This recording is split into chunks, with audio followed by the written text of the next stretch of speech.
तो सभी को गुड इवनिंग, जय हिंद। जैसा कि हम लोगों को पता है कि हम लोग कंसेप्ट बिल्डिंग के अकॉर्डिंग हम लोग अपने जो हम लोग का यूनिट है, जो भी सब्जेक्ट है, हम लोग किसकी तैयारी कर रहे हैं, एनटीए, यूजीसी नेट, जेआरएफ की तैयारी कर रहे हैं, पीजीटी और असिस्टेंट प्रोफेसर की तैयारी कर रहे हैं। साथ ही साथ मैं ये भी बता दूं कि जो पीएचडी एंट्रेंस एग्जाम होता है उसमें भी कोई सिलेबस अलग नहीं होता है। सभी यूनिवर्सिटीज का लगभग एक समान ही सिलेबस आपको मिलेगा। तो अगर हम कहें कि हम पीएचडी एंट्रेंस एग्जाम की भी तैयारी करते हैं या करवाते हैं तो ये भी गलत ना होगा, ठीक है। तो यहाँ पर जितनी एजुकेशन से रिलेटेड जितनी भी चीजें हैं सब कुछ मिलेंगी, मतलब पूरे भारत में जितने भी एजुकेशन से रिलेटेड जितने भी सिलेबस आते हैं सबके सब यहाँ पर पढ़ाए जाएंगे। क्यों? क्योंकि यहाँ पे असिस्टेंट नेट जेआरएफ का सिलेबस पूरा कंप्लीट करा जाएगा। उसके बाद आपको पीजीटी का सिलेबस भी पढ़ाया जा रहा है, साथ में असिस्टेंट प्रोफेसर का भी कराया जा रहा है। तो इतनी तीन चीजें आप पढ़ेंगे ना तो आपका कोई भी सिलेबस आपके सिलेबस से बाहर जाना ही नहीं है किसी भी चीज को, ठीक है। तो यहाँ पर सभी चीजों की आप बेफिक्र होकर बहुत आराम से तैयारी करिए। हाँ, जितना पढ़ाते हैं उतना आप पढ़ते जाइए और कंटिन्यू रिवीजन में रखिए। ये नहीं कि जैसे मैंने मान लीजिए कुछ पढ़ाया, आपको पढ़ाने के बाद आपने क्या किया कि चलो बाद में रिवीजन उसका कर लेंगे, तो बाद में रिवीजन कुछ नहीं होता है, उसको डेली आप रिवीजन करेंगे तभी आपके लिए बहुत ही अच्छी आपकी क्लासेस होने वाली है। तो जैसा कि सभी को पता है आज हम लोग यूनिट 3 तक हम लोगों ने कंप्लीट कर लिया है। 16 तारीख से हम लोगों की क्लासेस चल रही हैं। जूम पर हम लाइव क्लासेस पढ़ा रहे हैं, ठीक है, 16 तारीख से। और 17 तारीख से मैंने YouTube पर भी वीडियो डालना शुरू कर दिया है, जो कि कंसेप्ट बिल्डिंग के अकॉर्डिंग आपके जो सिलेबस है वह पूरा सिलेबस आपको समझ में आना चाहिए कि हम क्या चीज पढ़ने वाले हैं भविष्य में, ठीक है। तो उन सब चीजों की जानकारी यहाँ पर पूरी दी जा रही है, जिससे आपके माइंड में कोई भी नई चीज ना आए कि आप अचानक से चौंक जा रहे ये चीज कैसे आ गई। तो इन सब चीजों से दूर करने के लिए हमने ये एक प्लान बनाया कि सबसे पहले हम आपको चीजों को बताएंगे कि किसके अंदर क्या क्या चीजें हैं, ठीक है। तो अब वहां से बनेगी कहानी आपकी। तो आज हम लोग यूनिट कौन सा पढ़ रहे हैं? यूनिट 4, ठीक है, यूनिट 4 पढ़ रहे हैं। यूनिट 4 क्या है आपका? अध्यापक शिक्षा है आपका। क्या है? अध्यापक शिक्षा है आपकी, ठीक है। अध्यापक शिक्षा जिसको बोलते हैं टीचर एजुकेशन, टीचर एजुकेशन, ठीक है। सभी लोग आ गए यहाँ पर? एक नजर मैं भी देख लेता हूँ एक बार कि सभी लोग आ गए कि नहीं आ गए। हाँ, ठीक है, सब लोग आ गए। प्रिया जी भी आ गई, स्मिता जी भी आ गए, दीपाली जी भी आ गए। चलिए अब हम लोग स्टार्ट करते हैं। यहाँ पर अब इतनी चीजें हैं, तो इसको स्टार्ट करने से पहले हम लोग सभी सेक्शंस को देख रहे हैं कि हम लोग को 4 सेक्शन हर यूनिट में मिल रहे हैं। तो अपने इस क्लास को स्टार्ट करने से पहले, इसको डिस्कस करने से पहले कुछ लाइनें आप लोगों के लिए हम लेकर आए हैं। इससे क्या होगा कि हम लोग जब अपनी क्लास को स्टार्ट करते हैं ना, स्टार्ट करने से पहले सभी लोग अपने काम में व्यस्त रहते हैं, तो माइंड को रिफ्रेश करने वाली कुछ 2-4 लाइनें अगर हो जाती हैं तो हम लोग एक्स्ट्रा मोटिवेट हो जाते हैं, ठीक है। कुछ पल के लिए अगले 1 घंटे जो हम लोग पढ़ेंगे वो काफी तल्लीनता से पढ़ेंगे, जिसमें एक खास लाइन है, सभी लोग ध्यान से सुनेंगे कि कह रहे कि मुश्किल नहीं कुछ भी इस दुनिया में, याद रखिए, कह रहा है कि मुश्किल नहीं कुछ भी इस दुनिया में, जरा हिम्मत तो रख। मतलब कह रहा है मुश्किल नहीं कुछ भी इस दुनिया में, जरा हिम्मत तो रख, सपने बदलेंगे हकीकत में, जरा मेहनत तो कर। मतलब जब हम मेहनत करेंगे दिन रात तभी हमारी चीजें सफल होकर हमारे सामने आएंगी, ठीक है। अब जैसे हमने सोच रहे कि हम टॉप करना है, अगर मन में अगर जितने भी मेरे साथ लोग जुड़े हैं, जितने लोग, वो मन में ये सोचे कि मुझे टॉप करना है, एजुकेशन में टॉप करना है, ठीक है। मुझे अपने आमने सामने जो लोग हैं उनसे प्रतियोगिता नहीं, मुझे सबसे हाईएस्ट नंबर लेके आना है। जिस दिन आप ये माइंड में अपने सोच लेंगे ना, उस समय आप खाएंगे तो एजुकेशन, पिएंगे तो एजुकेशन, मतलब खाते पीते सोते जागते हर समय आपको एजुकेशन सब्जेक्ट नजर में आए। क्यों? क्योंकि आपका गोल क्या है? टॉप करना। जब जिस समय जो आदमी टॉप के लेवल पे सोचने लगता है ना, तो वो नीचे की चीजों को माइनर नहीं रखता है कि हम फेल हो रहे हैं कि पास हो रहे हैं, हम क्या हो रहे हैं क्या नहीं, उसको टॉप लेवल पर जा रहे हैं। जब आपके मन में ये कंपटीशन आ जाएगा, एक दूसरे से स्वयं से, सेल्फ से कंपटीशन जिस दिन आप करने लगोगे उस दिन सबसे ऊंचाइयों पर आप पहुंच जाओगे। और इस दुनिया में कोई भी कठिन काम नहीं है जो हम लोग नहीं कर सकते हैं, ठीक है। यहाँ पर जितने भी लोग आए सब लोगों ने कठिन काम करके ही अपने नाम किए हैं, ठीक है। तो चलिए अब हम लोग यूनिट को स्टार्ट करते हैं। सेक्शन ए में हम लोगों को क्या चीजें पढ़ने को मिलेंगी। यहाँ पर अध्यापक होता है, अध्यापक ही हमें कहते नहीं, गुरु जो होता है ईश्वर या परमात्मा से मिलाने का कार्य करता है। गुरु जो होता है एक कच्चे घड़े को आकार देने का काम करता है। तो आज उसी से रिलेटेड हम लोग अध्यापक शिक्षा से संबंधित हम लोग यहाँ पर पढ़ रहे हैं, जिसमें हम लोग पढ़ेंगे क्या, मीनिंग पढ़ेंगे हम लोग, ठीक। मीनिंग पढ़ेंगे, मीनिंग के बाद इसके नेचर पढ़ेंगे, ठीक। मीनिंग के बाद इसके नेचर पढ़ेंगे, नेचर के बाद इसके स्कोप पढ़ेंगे, ठीक। इसके स्कोप पढ़ेंगे, मतलब कि पूरा का पूरा टीचर एजुकेशन की अकॉर्डिंग इसका अर्थ हम पढ़ेंगे, इसकी प्रकृति पढ़ेंगे कि इसका नेचर कैसा है। फिर इसके स्कोप में ये भविष्य में किस प्रकार हमारे लिए उपयोगी होगा, इसके बारे में हम लोग जानेंगे, ठीक है। फिर इसके बाद दूसरा पॉइंट जो आता है, दूसरे पॉइंट में आपसे कह रहा है कि इसमें types of teacher education program, मतलब अध्यापक शिक्षा कार्यक्रम के प्रकार पढ़ने हैं हम लोग को। क्या पढ़ेंगे, types of teacher education program, ठीक। प्रोग्राम, ठीक है। वो इसमें तो इसको क्या बोलते हैं, इसको हम लोग बोलते हैं अध्यापक शिक्षा कार्यक्रम, अध्यापक शिक्षा, ठीक है। अध्यापक शिक्षा कार्यक्रमों के प्रकार,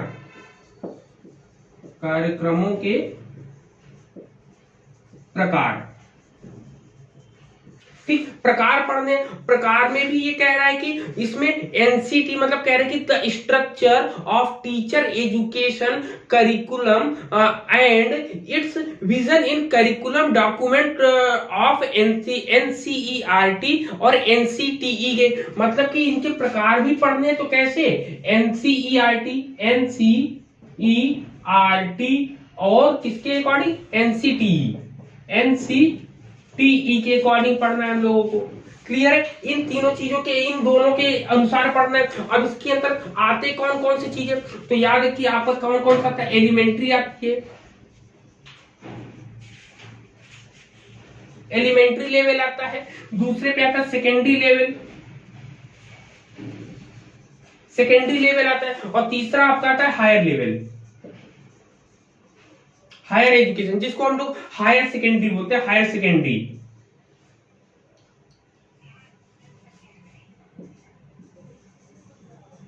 ठीक। हायर सेकेंडरी, तो ये तीन इसके हम लोगों को पढ़ना है यहाँ पर, क्लियर है। अब किसके अकॉर्डिंग पढ़ना है कि इसके बारे में जो एनसीटीई और एनसीईआरटी दोनों ने मिलकर जो बातें कही हैं, जो चीजें समझाई हैं, उसको पढ़ना है, ठीक है। तो यहाँ पर इतनी चीजें हम लोग पहले डिस्कस कर लेते हैं इस बोर्ड में, क्योंकि इसमें इतना ही आएगा। सबसे पहले अगर मीनिंग देखेंगे तो मीनिंग पहले ही बता दिया गया है कि टीचर एजुकेशन की जब कभी हम बात करते हैं तो टीचर एजुकेशन को 3 भागों में डिवाइड करते हैं।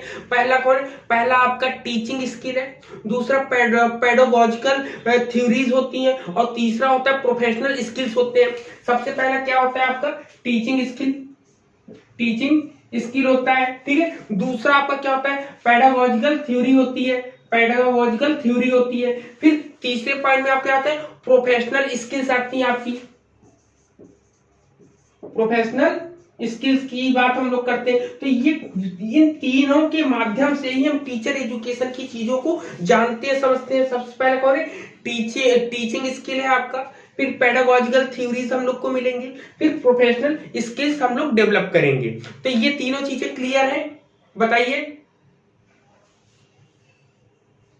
हेलो, क्लियर, हाँ, ठीक है। यहाँ पर ये चीजें हो गई। अब यहाँ पर एक क्वेश्चन जैसे आएगा, आपसे क्वेश्चन पूछेगा, how to teach in the class, मतलब आपसे क्वेश्चन आएगा how to teach in the class. आपको 3 ऑप्शन दे दिए, ये टीचिंग स्किल दे दिया गया, पेडागोजिकल थ्योरीज दे दी गई और प्रोफेशनल स्किल्स दे दिया गया। अब इसमें कैसे आपको कैसे पता चलेगा कि प्रश्न आ गया कि विषय कैसे पढ़ाना है, इस शब्द की बात या इस सब की जानकारी कौन देगा? टीचिंग स्किल देगा या आपकी मनोवैज्ञानिक सिद्धांत देंगे या आपका प्रोफेशनल स्किल देगा? आपका कौन देगा? अब आप बताइए। यहां पर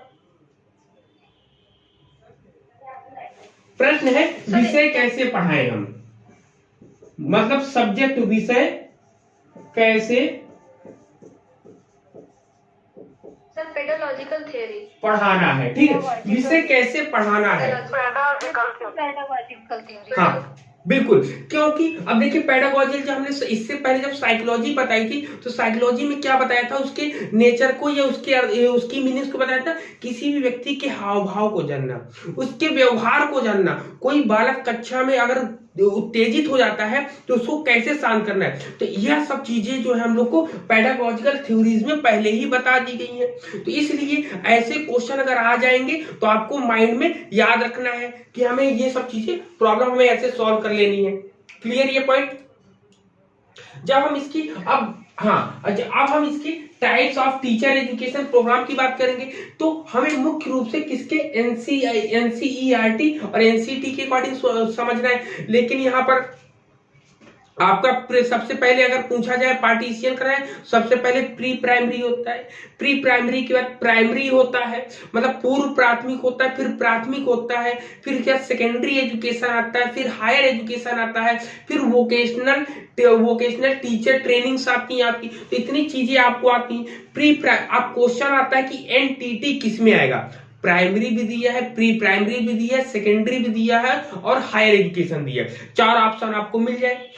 तो अब आप बताइए कि एनटीटी का कोर्स किसके लिए होता है, मतलब कुल मिला के आपसे एनटीटी का कोर्स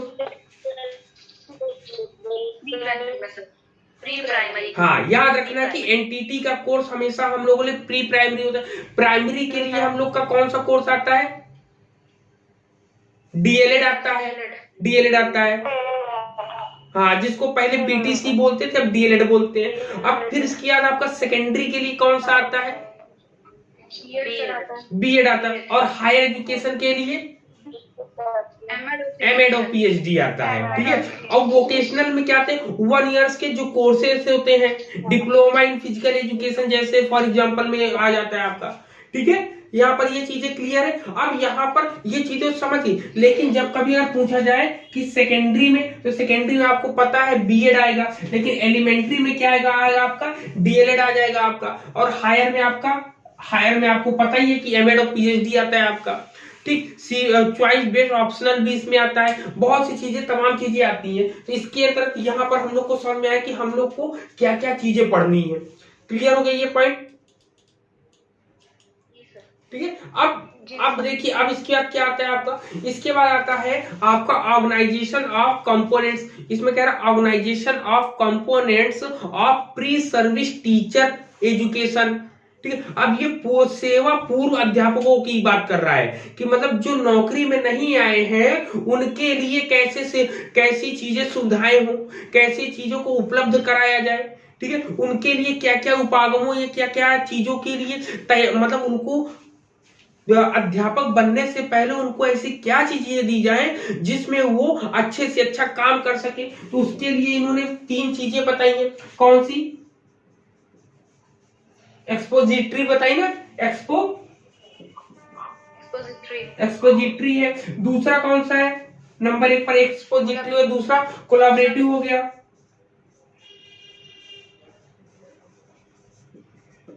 ठीक, कोलैबोरेटिव हो गया। तीसरे पॉइंट में क्या आपका आएगा बताइए? तीसरे पॉइंट में एक्सपेरिमेंटल। क्या बोला आपने? एक्सपेरिमेंटल यहाँ पर होगा ना? एक्सपेरिमेंटल होगा, एक्सपेरिमेंटल लर्निंग। ठीक, अगर इसको हिंदी में हम बात करें, हिंदी में क्या बोलते हैं? इसको प्रतिपादक बोलते हैं। ठीक, फिर कोलैबोरेटिव को सहयोगात्मक बोलते हैं।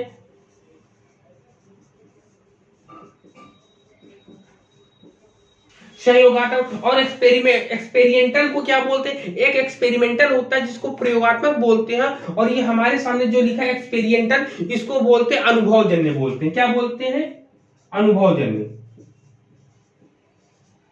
अब शब्दों से ही आप लोग हिंदी जो इंग्लिश में पकड़ना चाहते हो इंग्लिश में पकड़ ले, जो हिंदी में समझना चाहते हो वो हिंदी में समझ ले इन चीजों को कि ये क्या होता है, इन तीनों चीजों के बारे में।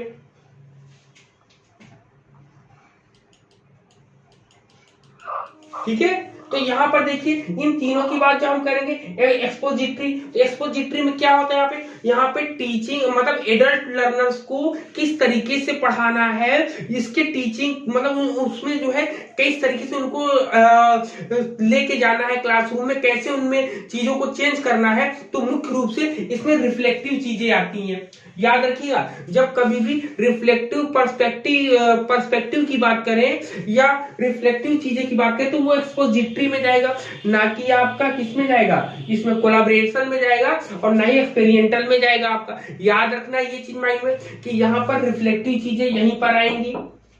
और कोलैबोरेटिव में क्या होता है? कोलैबोरेटिव में होता है सहयोगात्मक प्रक्रिया में क्या होता है कि कुछ नई चीजें मिलती है, कुछ पुरानी चीजें मिलती है, दोनों मिलके प्रॉब्लम सेंटर्ड काम करते हैं, समस्या केंद्रित काम होती है। कि पुराने तरीकों से हमने देखा कि समस्याओं को किस तरीके से सॉल्व किया जा रहा है, लेकिन अब वर्तमान समय में नई समस्या आई है तो पुराने समय से कुछ चीजें लिया और कुछ नई चीजों को जोड़ के हमने उसको नए तरीके से सॉल्व किया। तो ये कोलैबोरेटिव में आता है। ठीक है, फिर आपका आता है अनुभवजन्य। अनुभवजन्य में क्या होता है? यहाँ पे स्किल को डेवलप किया जाता है कि कोई बालक अगर पढ़ रहा है, उसके पढ़ने में कोई समस्या आ रही है तो उसकी समस्या को कैसे, जैसे मान लो कोई बालक क्लास में बहुत तेज बोलता है, अपने आप को म्यूट कर लीजिएगा ना, जिसको बोलना होगा तो वो आप लोग माइक खोल के बोल लीजिएगा। यहाँ पर सबसे पहले अनुभवजन्य की बात करते हैं, तो यहाँ पे डेवलप करना उसकी स्किल को डेवलप करने के लिए उसमें बताइए, जैसे मान लो आप किसी कक्षा में पढ़ा रहे हो, एक बालक ऐसा है जो बहुत तेज बोलता है, तो अब आप बताइए उसकी समस्या का समाधान आप कैसे करेंगे?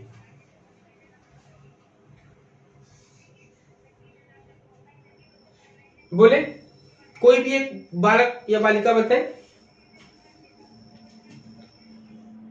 हेलो, मेरी आवाज आ रही है आप सभी को?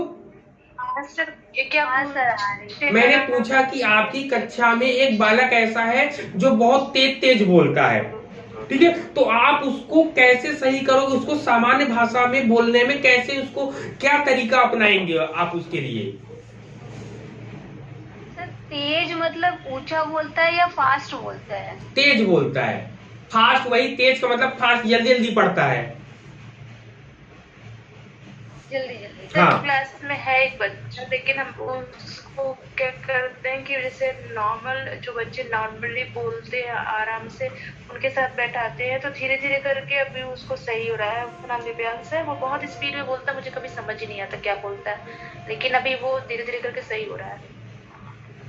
इसका एक एग्जाम्पल हम बताएं, आप जब कभी ऐसे बच्चों के सामने ये कंडीशन क्यों आ रही, क्योंकि मैंने जब पढ़ाया था ना तो मेरे सामने कंडीशन आई थी, तो उसको चुटकियों में सॉल्व करने का तरीका मेरे पास था। क्या था कि मैंने उस बालक से कहा कि बेटा तुम कोई गाना सुनाओ, तो गाना सुनाते समय वो धीमे धीमे बोलता था, तो उसको डेली एक एक पोएम उसको दी जाती थी। फिर वो लगातार जब 2-4-10 दिन हम लोगों ने ऐसा काम किया तो काम करना देखा कि वो इम्प्रूवमेंट हुआ उसके अंदर। जब ऐसा इम्प्रूवमेंट देखा तो ये प्रॉब्लम को सॉल्व करने का एक तरीका है कि आप न्यू टेक्निक तरीके से, इसीलिए एक्सपेरिमेंटल बोला कि अनुभवजन्य, कि आपको पहले कहीं ना कहीं ये चीजें मिलती है, सुनाई दी होती है, उसका प्रयोग किसी तरीके से हम करते हैं। तो ये सबसे बेटर तरीका है किसी भी बच्चे की स्पीड को कम करने का। ठीक है, तो ऐसे टीचिंग स्किल इसीलिए हम लोग के लिए बहुत इंपॉर्टेंट होती है कि एज ए टीचर, जो प्रोफेशनल टीचर्स होते हैं वो समस्याओं को बहुत चुटकियों में सॉल्व करते हैं, और जो नए टीचर्स होते हैं, मान लो जो ट्रेनिंग लेकर नहीं जाते ना, उनके लिए समस्याएं खड़ी रहती है हमेशा कि बच्चे को कैसे ट्रीट करें। ठीक, तो ये हो गया, तो ये तीनों पॉइंट्स क्लियर हुए सभी को?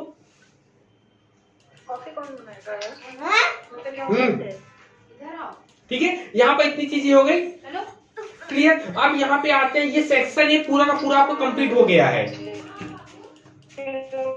ठीक है,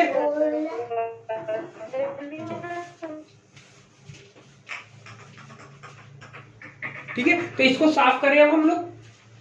इसको साफ करते हैं और आगे बढ़ते हैं हम लोग, ठीक है। जी सर। तो यहाँ पर ऐसे होते हैं टीचर, इसीलिए हम लोगों को अलग से ट्रीटमेंट ये दिए जाते हैं कि छोटे बच्चों को या मान लो छोटे बच्चों के साथ साथ बड़े लोगों के साथ भी प्रॉब्लम होती है, तो बड़े लोगों को भी हम लोग को उनको सामना करना पड़ता है। उनको समझाने के लिए हमेशा कभी भी बड़े बच्चों को मारा पीटा नहीं जाता है, बल्कि उनको प्यार से आप समझाओगे, किसी दूसरे रास्ते में उनको लेकर जाओगे तो आप वो बहुत जल्दी ही सीख जाते हैं, ठीक है।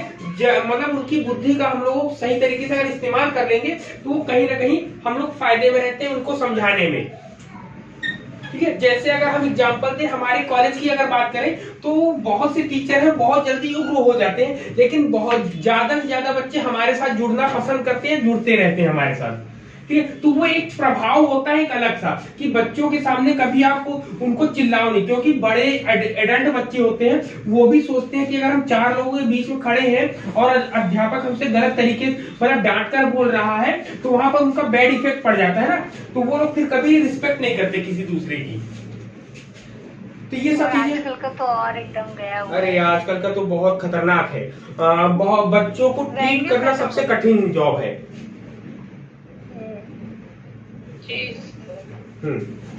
अब हम लोग बात करते हैं सेक्शन बी की, ठीक। सेक्शन बी में क्या है, यहाँ पर अंडरस्टैंडिंग लेवल्स को, अंडरस्टैंडिंग नॉलेज को हम लोग को देना है, देखना है यहाँ पर। लेकिन अंडरस्टैंडिंग जो भी हम लोग का जो ज्ञान का जो आधार है, समझने का जो आधार है, उसके लिए इन लोगों ने 3 चीजों को समझने के लिए बोला है। मतलब कि यहाँ पर इन्होंने समझने के, अध्यापक शिक्षा के दृष्टिकोण को समझने के लिए 3 लोगों के नाम दिए हैं। 3 लोगों के नाम कौन कौन से हैं? शुलमैन है आपके, ठीक है,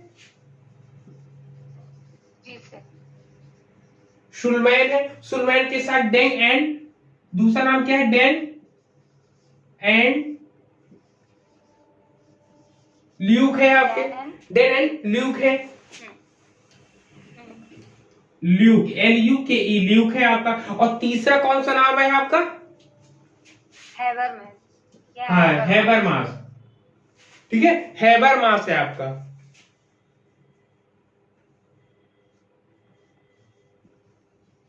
ठीक, हैबरमास है आपका। अब आप बताइए है इन सब चीजों की अगर हम बात करेंगे तो इसमें क्या क्या चीजें दी गई हैं, मैंने आप लोगों को बताया है ना, बताइए।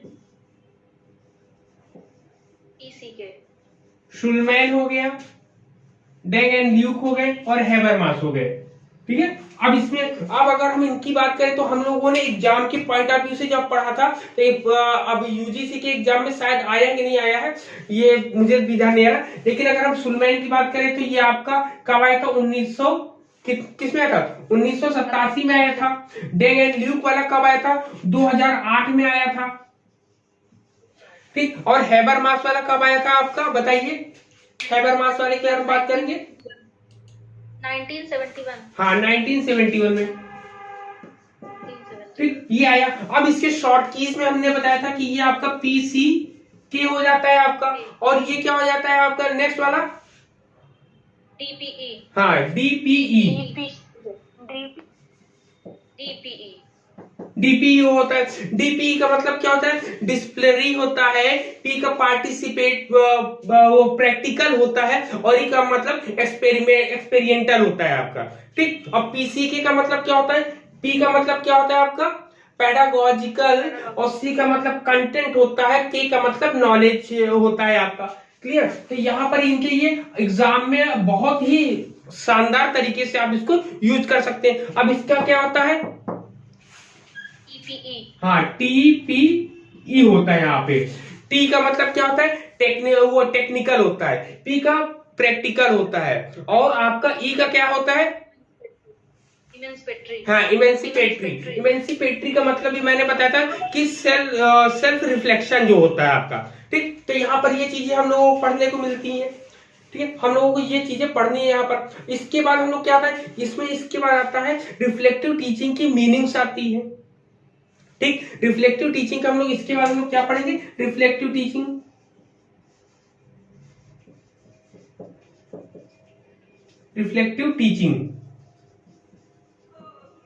ठीक। रिफ्लेक्टिव टीचिंग हम लोग यहाँ पर पढ़ते हैं कि इसके मीनिंग्स क्या होंगे रिफ्लेक्टिव टीचिंग के, इसके मुख्य रूप से जो एग्जाम में आता है हम लोगों के एग्जाम में पूछता है, इसके स्टेप्स पूछता है रिफ्लेक्टिव टीचिंग के। ठीक है, एग्जाम में पूछता है कि रिफ्लेक्टिव टीचिंग या रिफ्लेक्टिव साइकिल के स्टेप्स क्या होते हैं। तो मैंने बताया था ना, इसके बताइए, किसी को याद है रिफ्लेक्टिव टीचिंग के स्टेप्स या बताइए। सबसे पहले डेटा कलेक्ट करते हैं और सबसे पहले आपका CAE आता है आपका। हाँ सर, CAE आता है, फिर आपका RPMA आता है। क्या आता है? RPMA आता है। बस ऐसे याद रखना है, बाकी डिटेल हम लोग नेक्स्ट क्लास जब हम लोग डीप में पढ़ेंगे तब हम लोग यहाँ पर इसको पढ़ लेंगे। ठीक है, तो यहाँ पर ये रिफ्लेक्टिव टीचिंग के स्टेप्स आते हैं। सबसे पहले जैसा इन्होंने बोला डाटा कलेक्शन करते हैं, दूसरे पे एनालिसिस डाटा करते हैं, तीसरे पे इवेल्युएशन करते हैं, चौथे पे क्या करते हैं बताइए? रिफ्लेक्ट करते हैं सर। हाँ, चौथे पे रिफ्लेक्ट करते हैं, पांचवे पे क्या करते हैं आप लोग? P वाले पे प्लान बनाते हैं, फिर आपका M का मेक डिसीजन होता है, फिर लास्ट में एक्ट हो जाता है आपका। क्लियर हो जाएगा। हाँ, तो ये चीजें इतनी आपकी रहती हैं। क्लियर, इतनी चीजें हम लोगों को यहाँ पढ़ने को मिलती है। फिर इसमें कह रहा है कि strategies for prompting reflective teaching, मतलब कि यहाँ पे कह रहा है स्ट्रेटजीज, ठीक, कह रहा है कि स्ट्रेटजीज फॉर प्रॉम्प्टिंग, ठीक है, स्ट्रेटजीज फॉर प्रमोटिंग, ठीक, स्ट्रेटजीज फॉर प्रमोटिंग रिफ्लेक्टिव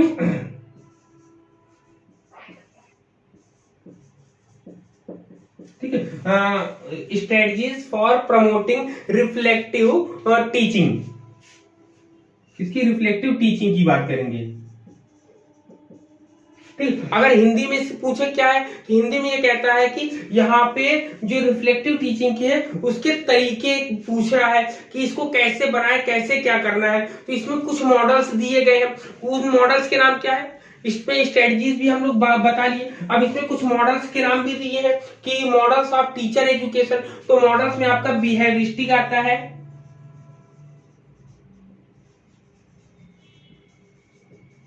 ठीक, बिहेवियरिस्टिक आता है। दूसरा आपका कॉम्पिटेंसी बेस्ड मॉडल आता है, जो एग्जाम में कॉम्पिटेंसी बेस्ड एंड आता है आपका। दूसरे नंबर पे आता है कॉम्पिटेंसी,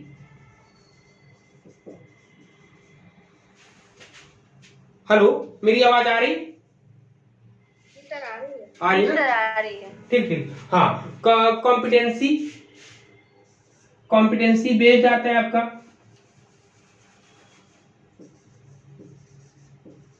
ठीक, कॉम्पिटेंसी बेस्ड आता है। और तीसरा आपका कौन सा होता है? Inquiry oriented.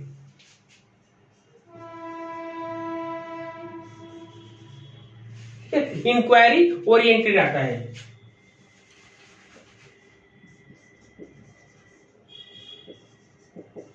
इंक्वायरी ओरिएंटेड आता है। अब देखिए यहाँ पर इन तीनों से रिलेटेड क्वेश्चन हम लोग का आता है, जिसमें कॉम्पिटेंसी बेस्ड मॉडल और इंक्वायरी ओरिएंटेड ज्यादा पूछा जाता है। बिहेवियरिस्टिक को उतना नहीं पूछे, क्योंकि बिहेवियरिस्टिक कहीं जगह हर जगह पूछा जाता है सबसे ज्यादा हम लोगों से। ठीक है, तो यहाँ पर इतनी चीजें हैं आपको। ठीक है, तो आप बताइए बिहेवियरिस्टिक और ये इन सब चीजों में क्या क्या चीजें हम लोग को पढ़ने को मिलती है? सर बिहेवियरिस्टिक में हम बिहेवियर चेंज बिहेवियर देखते हैं। ठीक, और जैसे कि इसमें प्रिंट कंडीशनिंग हो गया, मास्टरी लर्निंग हो गई, प्रोग्राम इंस्ट्रक्शन मॉडल, और कॉम्पिटेंसी वाले में sir deep discovery, design, delivery, इन चीजों को देखते हैं। बिल्कुल बिल्कुल, साथ ही स्किल्स देखते हैं, जैसे कम्युनिकेशन सॉफ्ट हो गई।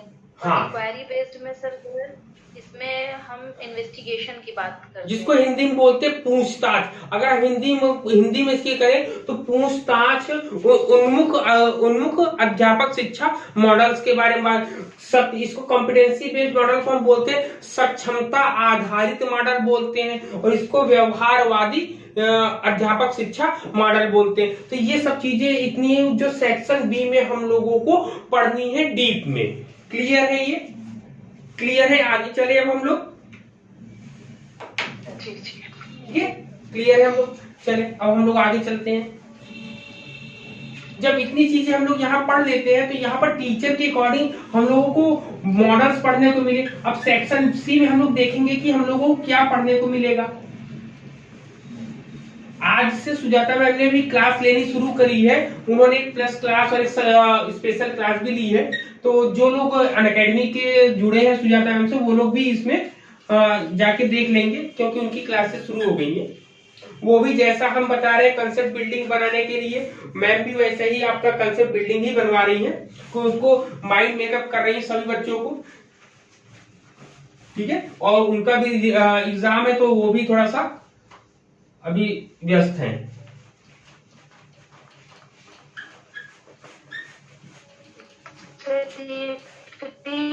में देख सकते हैं मतलब पेड लोगों के क्या हो गया?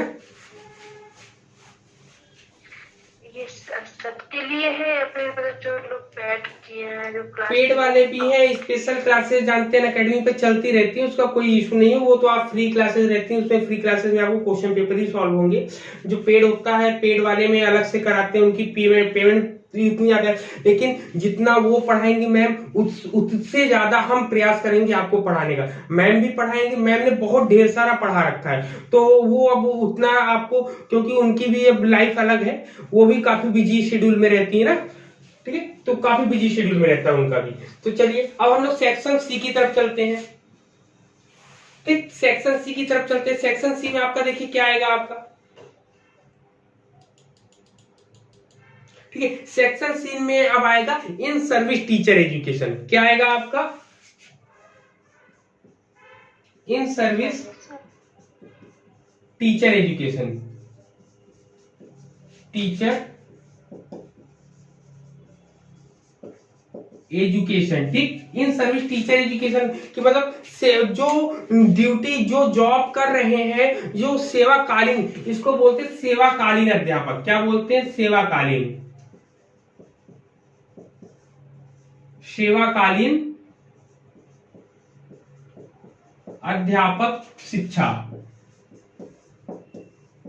ठीक, सेवाकालीन अध्यापक शिक्षा। तो अब यहाँ पर जितनी भी बातें करेंगे हम लोग सेवाकालीन अध्यापक शिक्षा से ही बातें करेंगे। इससे पहले आपने देखा होगा कि टीचर्स को बनाने के लिए वहां पर बात कर गई है। अब यहाँ पर टीचर बन गए हैं। अब देखिए पहले सेक्शन में इंट्रोडक्शन दिया गया कि अध्यापक शिक्षा होता क्या है, दूसरे वाले में ये बताया कि जो बच्चे अब समझ गए हैं, अब वो अब तैयारी कैसे करें, किन किन विभागों की तैयारी करें, जब वो चीजें बता दी, तीसरे पॉइंट में वो अब तीसरे सेक्शन में अब बता रहे हैं कि अब आप लोग टीचर बन गए हो, और टीचर बनने के बाद आपको क्या क्या चीजें हैं, क्या क्या काम करने पड़ते, वो सब चीजें यहाँ पर बताने का काम कर रहा है। तो सबसे पहले कंसेप्ट पढ़ेंगे, इसके नीड पढ़ेंगे, मतलब कि हम लोग को क्या पढ़ना है, कंसेप्ट पढ़ना है, फिर इसके बाद नीड पढ़नी है, ठीक है। नीट के बाद हमें क्या पढ़ना पड़ता है, स्कोप पढ़ना रहता है, ठीक है, स्कोप पढ़ना है। स्कोप के साथ साथ और इन तीनों चीजों को हम लोग को यहाँ पर देखना है। फिर इसके साथ हम लोग को ऑर्गेनाइजेशन देखना है, ठीक है, ऑर्गेनाइजेशन देखना है इसमें,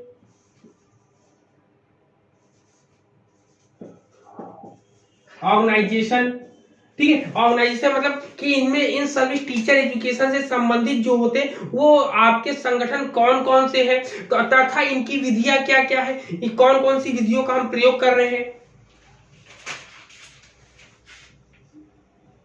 हेलो, आ रही ना आवाज?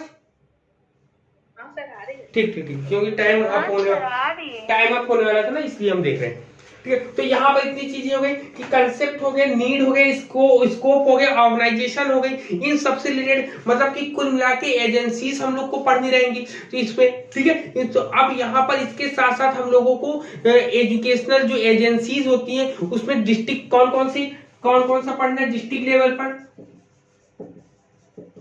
डिस्ट्रिक्ट लेवल पे मतलब जिला स्तर पे हम लोग पढ़ेंगे कि जिला स्तर पे कौन कौन होता है। दूसरा हम लोग का स्टेट लेवल पे हम लोग पढ़ेंगे,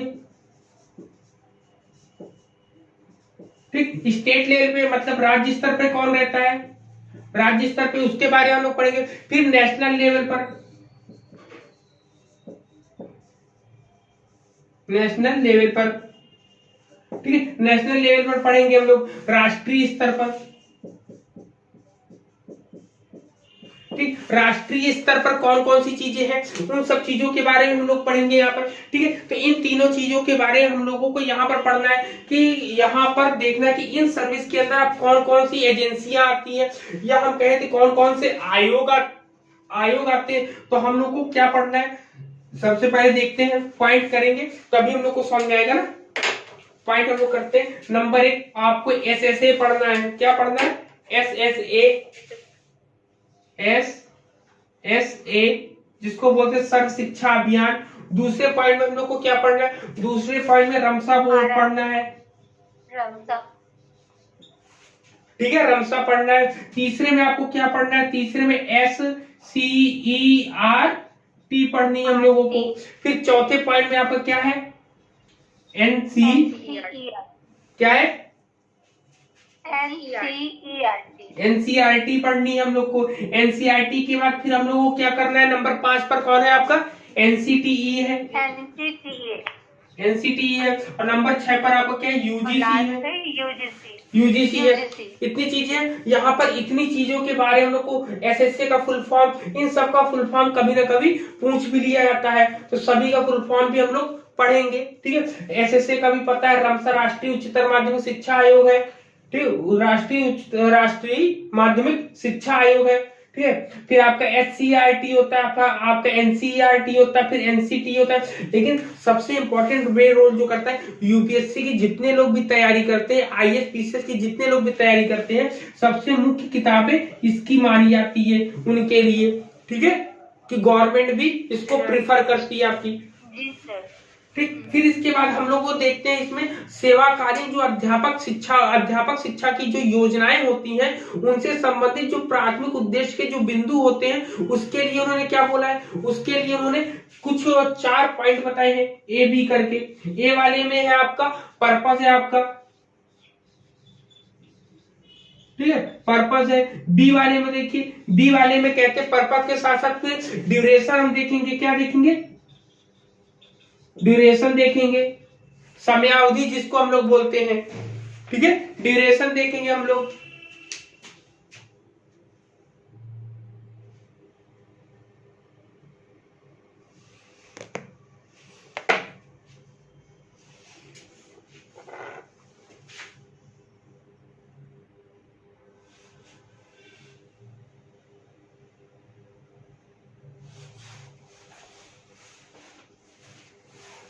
ठीक है, ड्यूरेशन हम लोग देखेंगे। तो यहाँ पे सबसे पहले हम लोग पर्पस देखा है, पर्पस क्या, ड्यूरेशन देखा है। ड्यूरेशन के बाद हम लोग रिसोर्सेज देखेंगे, सी वाले में। ठीक, रिसोर्सेज देखेंगे। रिसोर्सेज क्या फिर देखेंगे हम लोग लास्ट में? बजट। ठीक, बजट देखेंगे। ठीक है, तो सबसे पहले, सभी को मेरी आवाज आ रही है? बस बोले। आ रही है सर। ठीक है, आ रही ना? हाँ, ठीक है। तो सबसे पहले अब देखिए यहाँ पर इन सर्विस टीचर एजुकेशन से रिलेटेड हम लोग देख रहे हैं कि सेवाकालीन अध्यापक शिक्षा होता क्या है, वो कहानी यहाँ पर बताएंगे। कहानी के साथ साथ इन्होंने बताएंगे कि इसके कंसेप्ट को हम लोग पढ़ेंगे, इनके नीड्स को पढ़ेंगे कि इनकी नीड क्या होती है, स्कोप इसके पढ़ेंगे। फिर स्कोप साइज, इनके ऑर्गेनाइजेशन संगठन पढ़ेंगे, संगठन के अंदर कैसे, डिस्ट्रिक्ट लेवल पर कौन है, स्टेट लेवल पर कौन है वो जानेंगे हम लोग। फिर इसके बाद नेशनल लेवल पर कौन है उसके बारे में जानेंगे। फिर इसमें कुछ नीतियां, एजेंसियां दी गई हैं, संस्थान के नाम दिए, जैसे एसएसए पढ़ेंगे, रमसा पढ़ेंगे हम लोग, SCERT पढ़ेंगे, NCERT, NCTE और UGC पढ़ेंगे। फिर इसके बाद देखेंगे, जब इतनी चीजें पढ़ ली तो इनके जो आपके एजुकेशनल प्रोग्राम से सर्विस, इन सर्विस टीचर एजुकेशन से सर्विस जो प्लान होती है, उसको प्लान करने के लिए सबसे पहले ये पर्पस देखेंगे कि किस पर्पस से बनाए हम और कितने समय के लिए बनाए। जब समय के लिए बनाएंगे तो उसमें रिसोर्स, कितने स्रोत लगेंगे, क्या क्या सामग्री लगेगी, उसके बारे में बात करते हैं। फिर सामग्री के साथ साथ देखते हैं कि हमारा बजट अलाउ कर रहा है कि नहीं कर रहा है। इसलिए ये चारों पॉइंट इन्होंने सबसे इंपॉर्टेंट वे में बोली है आपकी। क्लियर इतने पॉइंट सेक्शन सी? ठीक, सेक्शन सी क्लियर हुआ। अब चलते हैं सेक्शन डी की तरफ।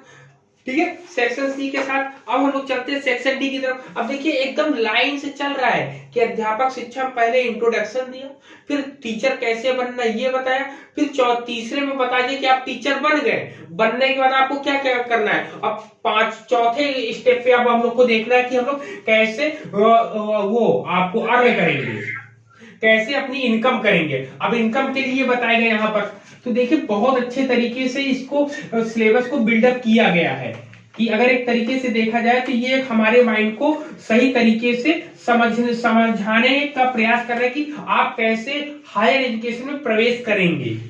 ठीक है, प्रवेश करेंगे तो उसके लिए पूरी रूपरेखा पहले से ही यूजीसी बनाकर हम लोग को दे रहा है।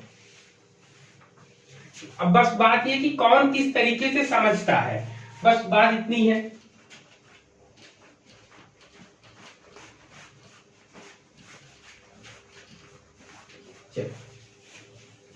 अब देखिए सेक्शन डी की बात हम करते हैं। ठीक, सेक्शन डी में क्या पढ़ना है, सेक्शन डी में कह रहा है कि प्रोफेशन एंड प्रोफेशनलिज्म की बात कर रहा है, मतलब कि व्यवसाय और व्यावसायीकरण की बात कर रहा है, व्यवसाय और व्यावसायीकरण।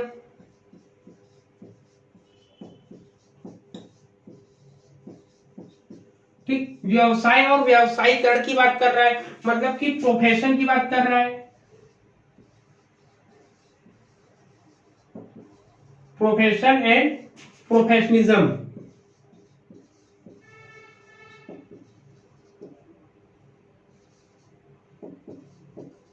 ठीक, प्रोफेशनलिज्म की बात कर रहा है कि यहाँ पर अब जो है ध्यान देने वाली बात है कि यहाँ पे कह रहा है कि अब हम टीचर को व्यावसायिक रूप से सोचना पड़ेगा। जब व्यावसायिक रूप से सोचेंगे तो कह रहा है कि टीचिंग एज ए प्रोफेशन, मतलब कि एक व्यवसाय के रूप में अध्यापन कार्य को पढ़ेंगे हम लोग। यहाँ पर पहला पॉइंट क्या कह रहा है आपसे, कह रहा है कि टीचिंग एज ए प्रोफेशन। ठीक है,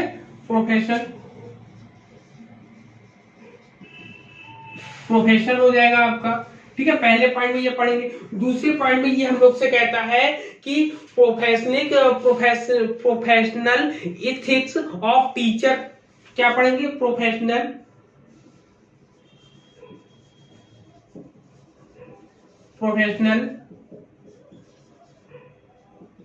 इथिक्स। ठीक है, क्या कह रहा है, प्रोफेशनल इथिक्स ऑफ टीचर पढ़ेंगे। फिर तीसरे पॉइंट में हम लोग क्या पढ़ना है, तीसरे पॉइंट में हम पढ़ेंगे पर्सनल एंड कॉन्टेक्चुअल फैक्टर्स पढ़ेंगे। ठीक है, मतलब कि अध्यापक को प्रभावित करने वाले कारक पढ़ेंगे, पर्सनल एंड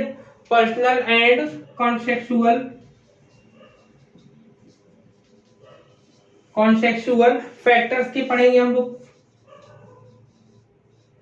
फैक्टर्स के बारे में पढ़ेंगे। फिर फैक्टर के साथ साथ फिर हम लोग क्या पढ़ेंगे, आईसीटी पढ़ेंगे हम लोग। ठीक है, आईसीटी इंटीग्रेशन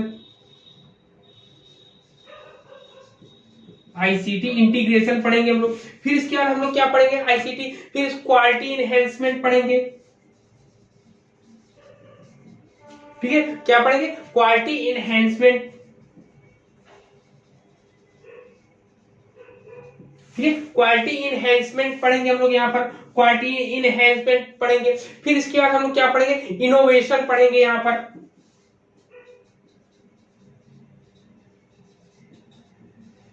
इनोवेशन पढ़ेंगे हम लोग यहाँ पर। क्लियर है इतनी चीजें। अब देखिए यहाँ पर एक एक चीजों को हम लोग समझते हैं। सबसे पहले टीचिंग एज ए प्रोफेशनल, मतलब अध्यापन का जो कार्य है, टीचिंग शिक्षण का जो कार्य है, उसको एक व्यवसाय के रूप में हम लोग पढ़ेंगे। फिर उसमें कह रहा है कि अध्यापक की क्या व्यावसायिक आचार नीति होनी चाहिए, मतलब कि यहाँ पर व्यावसायिक आचार नीति क्या होनी चाहिए, उसको भी यहाँ पर ध्यान दे रहा है कि यूजीसी ने हम लोगों के नॉर्म्स बना रखे ना कि क्या बीएड में पढ़ाएगा जो अध्यापक उसकी पे स्केल कितनी होनी चाहिए, जो बीए विभाग में पढ़ाएगा उसकी पे स्केल कितनी, सभी के पे स्केल दे रखा है। लेकिन क्या हुआ कि यहाँ पर जितने सेल्फ फाइनेंस कॉलेजेस होते हैं वो उतना अमाउंट नहीं देते, कुछ सेल्फ फाइनेंस देते हैं और सर्वाधिक सेल्फ फाइनेंस स्कूल कॉलेजेस जो होते हैं वो उतनी पेमेंट नहीं देते हैं, जो यूजीसी ने नॉर्म्स में अपने अकॉर्डिंग बता रखी है। केवल कागजों पर सब काम चल रहे हैं यहाँ पर। फिर इसके बाद हम लोग पढ़ेंगे पर्सनल एंड कॉन्सेप्चुअल फैक्टर।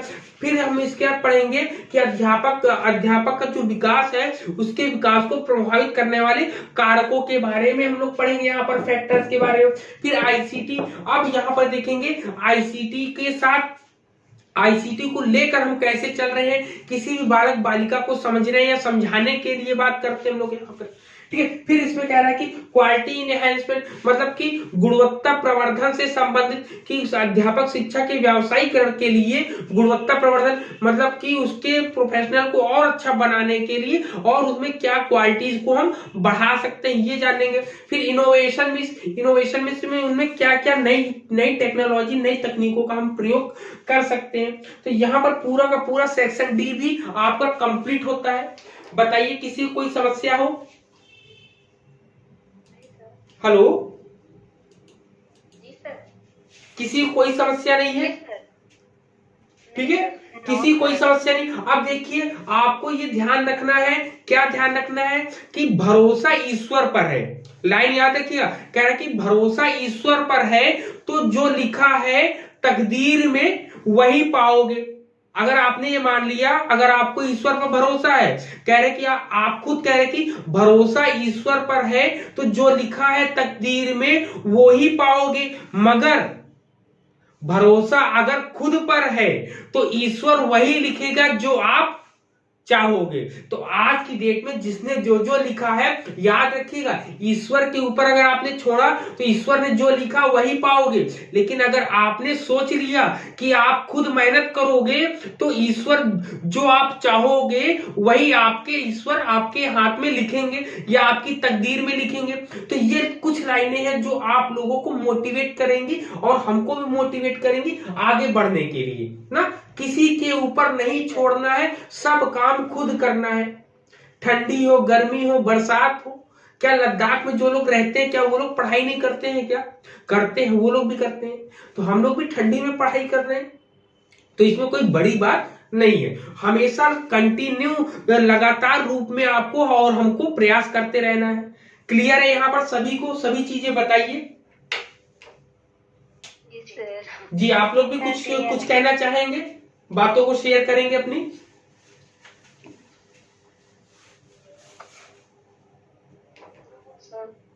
हाँ, किसी को कोई समस्या तो नहीं है? सब कुछ समझ में आ रहा है?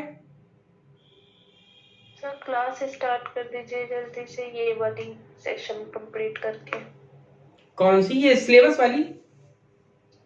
जी हाँ बिल्कुल बिल्कुल, वो बहुत जल्दी स्टार्ट होगी। सबसे पहले ये चीजें समझ में तो आ जाए कि क्या क्या चीजें हमारे में, जैसे आपको पता है लेकिन कुछ ऐसे लोग होंगे जिनको नहीं पता इसके बारे में। हमने तो आज प्रयास किया था कि आज हम 2 क्लास ले लें ना, उनको तो नहीं पता होगा, इसीलिए नहीं, हमारा प्रयास ये है कि आज तो हम सोच रहे थे कि आज हम 2 क्लास ले लेते, 5 मतलब 2, तो फिर ये हुआ कि आज संडे तो इसलिए अब कोशिश ये करेंगे कि इसको जल्दी से जल्दी खत्म कर दे, क्योंकि आपको पूरा सिलेबस जब आपको पता रहेगा ना तो आपको मैटर को कलेक्ट करने में प्रॉब्लम नहीं होगी। या इन केस कभी हमसे कोई एक मैटर छूटता है तो आप कह सकते हो कि सर ये मैटर अभी नहीं पढ़ा है, इसको पढ़ा दीजिए, ठीक है। तो इसलिए ये सिलेबस को हम पूरा का पूरा पढ़ा रहे, बता रहे, समझा रहे हैं। अच्छा है, मतलब आप ये क्लास ले रहे हैं, इससे माइंड में आपको अच्छा पता है।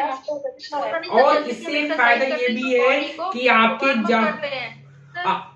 एग्जाम में जो आते, जैसे मान लो जो आपके एग्जाम होते हैं उस एग्जाम से रिलेटेड आपको बहुत सी चीजें यहाँ पर मिल जाएंगी।